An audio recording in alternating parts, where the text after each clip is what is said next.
Siamo con Silvio Costenaro, un 4-1, Briganza ha espugnato il Parelliani, Scandiano era reduce da 3 vittorie consecutive, una grande vittoria. Sì, no, una grande vittoria, ne avevamo bisogno, dopo abbiamo fatto 2 pareggi.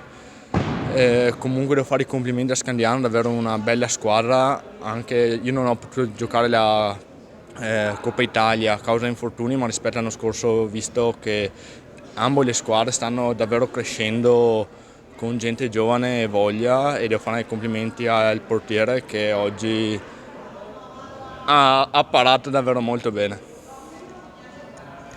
Ecco, abbiamo visto voi un gruppo consolidato ma molto unito, e anche con i tifosi che purtroppo vi seguono in trasferta in casa, avete avuto qualche problema col palazzetto. Qual è il segreto di questa squadra? Vi trovate veramente a meraviglia?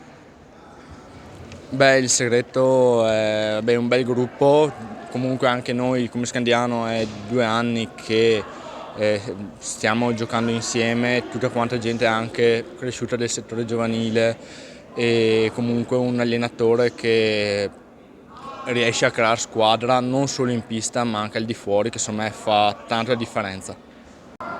Ecco, domenica prossima, uno dei tanti derby con Montecco Precalcino, l'occasione per magari mettere la freccia.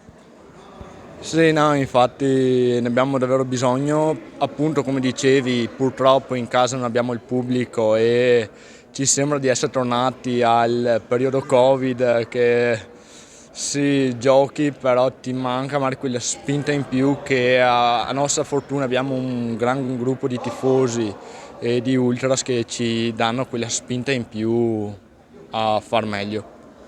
Grazie.